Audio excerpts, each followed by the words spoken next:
নিজ জেলা মেদিনীপুর জেলার কাথি পৌরসভার কাউন্সিলর, পরে পৌর প্রধান। রাজনীতির হাতেখড়ি ভারতীয় জাতীয় কংগ্রেস থেকে, সেখান থেকে তৃণমূল কংগ্রেস। মমতার দীর্ঘদিনের রাজনৈতিক সহযোদ্ধা ও ঘনিষ্ঠ। অবশেষে দিদি মমতাকে ছেড়ে বিজেপিতে। একেবারেই তার বাড়ির আসনে হারিয়ে হলেন পশ্চিমবঙ্গের নবম মুখ্যমন্ত্রী। আগে দুবার তৃণমূলের হয়ে যান ভারতের পার্লামেন্টেও। শুভেন্দুর রাজনীতি শুরু হয় গত শতকের 90 দশকের গোড়ার দিকে। কংগ্রেস ছেড়ে তৃণমূল কংগ্রেসের একেবারেই জন্মলগ্নে 1998 সালে তাদের সঙ্গে যুক্ত হন শুভেন্দু। মমতার সিপিআইএম নেতৃত্বাধীন বাম ফ্রন্টের বিরুদ্ধে দীর্ঘদিনের যে লড়াই, সেই লড়াইয়ের শেষে এক দশকে ছিলেন মমতার রাজপথের ঘনিষ্ঠ সহযোদ্ধা। মমতার পাশাপাশি শুভেন্দুর নাম ব্যাপক আলোচনায় আসে 2007 থেকে 2010 সাল পর্যন্ত সিপিআইএম প্রশাসনের সময়কালে। সে সময়ে ভূমি উচ্ছেদ প্রতিরোধ কমিটির আন্দোলনে মমতার পাশাপাশি আসে শুভেন্দুর নাম। 2009 সালে পূর্ব মেদিনীপুরের তমলুক আসন থেকে শুভেন্দু ভারত পার্লামেন্টের সদস্য হন। 2014 সালে দ্বিতীয় মেয়াদে লোকসভার সদস্য হলেও মেয়াদ শেষের আগেই পদত্যাগ করেন। 2016 সালে রাজ্যে ফিরে তিনি নির্বাচনে লড়েন পূর্ব মেদিনীপুর জেলার নন্দীগ্রাম আসন থেকে। নন্দীগ্রামে জয়ের পর শুভেন্দু অধিকারী হন পশ্চিমবঙ্গে মন্ত্রিসভার সদস্য। ওই সময়টিতে শুভেন্দুর সমস্যা শুরু হয় তৃণমূল কংগ্রেসের সঙ্গে, যার শুরু মমতার ভাইয়ের ছেলে অভিষেক বন্দ্যোপাধ্যায়ের সঙ্গে।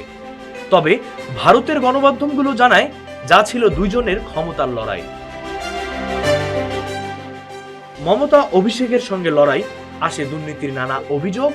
2020 সালে 19 ডিসেম্বর স্বরাষ্ট্রমন্ত্রী অমিত শাহর হাত ধরেই ভারতীয় জনতা পার্টিতে যোগ দেন শুভেন্দু অধিকারী। তিনি খোলাখুলিভাবে নিজেকে অমিত শাহর লোক বলে এখনো পরিচয় দিয়ে থাকেন। এরপর থেকে তৃণমূলকে নানানভাবে চ্যালেঞ্জ ছুটতে থাকে। সবশেষে ছিলেন বিরোধী দল নেতা।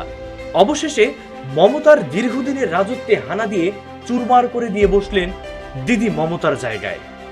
বিধি দ্বারা স্থাপিত ভারতের সংবিধানের প্রতি আমি অকৃত্রিম নিষ্ঠা ও আনুগত্য পোষণ করিব।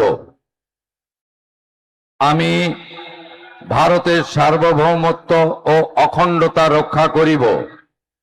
পশ্চিমবঙ্গ রাজ্যের মুখ্যমন্ত্রী রূপে আমার কর্তব্যসমূহ নিষ্ঠাপূর্বক এবং বিবেকসম্মতভাবে নির্বাহ করিব এবং ভয় বা পক্ষপাত, প্রীতি বা বিদ্বেষ রহিত হইয়া সকল শ্রেণীর জনগণের প্রতি সংবিধান ও বিধি অনুসারে ন্যায় আচরণ করিব। বিজেপির রাজনৈতিক পূর্বসূরি জনসংঘের প্রতিষ্ঠাতা শ্যামাপ্রসাদ মুখার্জির জন্ম ও কর্মস্থল পশ্চিমবঙ্গে। সেই রাজ্যের সরকার গঠনের স্বপ্ন বিজেপির পূরণ হলো। শুভেন্দু অধিকারীর বাবা শিশির অধিকারীও ছিলেন মেদিনীপুরের প্রভাবশালী কংগ্রেস নেতা। তিনি একই সঙ্গে কংগ্রেস থেকে তৃণমূল কংগ্রেস হয়ে বিজেপিতে গেছেন। 15 ডিসেম্বর 1970 সালে জন্ম শুভেন্দু অধিকারী। প্রথমে ছাত্র আন্দোলন, কংগ্রেস, তৃণমূল কংগ্রেস হয়ে সবশেষে বিজেপিতে। রাজপথ ও বিধানসভা দুই জায়গাতেই শুভেন্দু অধিকারীর নানান বক্তব্য, নানান আলোচনা, কখনো সমালোচনার জন্ম দেয়। আমি একটি বিতর্কিত কথা বলবো না, আমি মুখ্যমন্ত্রী, আমি এখন সকলের। আমি একটি বিতর্কিত কথা বলবো না, আমি মুখ্যমন্ত্রী, আমি এখন সকলের। পশ্চিমবঙ্গে ক্ষমতার পালা বদলের সঙ্গে সঙ্গে এই পরিবর্তনটি ঘটেছে নতুন করে শুরু হওয়া সহিংসতার মধ্যে। তবে অনেকেই বলেছেন রাজপথ ও রাজ্য পরিচালনা হয়তো অনেক ক্ষেত্রে ভিন্ন। পশ্চিমবঙ্গের ভৌগোলিক অবস্থান রাজনীতি ভারত তথা উপমহাদেশের জন্য অনেক গুরুত্বপূর্ণ। আমার মাও বরিশাল থেকে এসেছে, যন্ত্রণা আমিও বুঝি। কিচ্ছু হবে না, মোদিজি আছে, হিমালয় পর্বতের মতো আপনাদের আগলে রেখেছে, একদম চিন্তা করবেন না।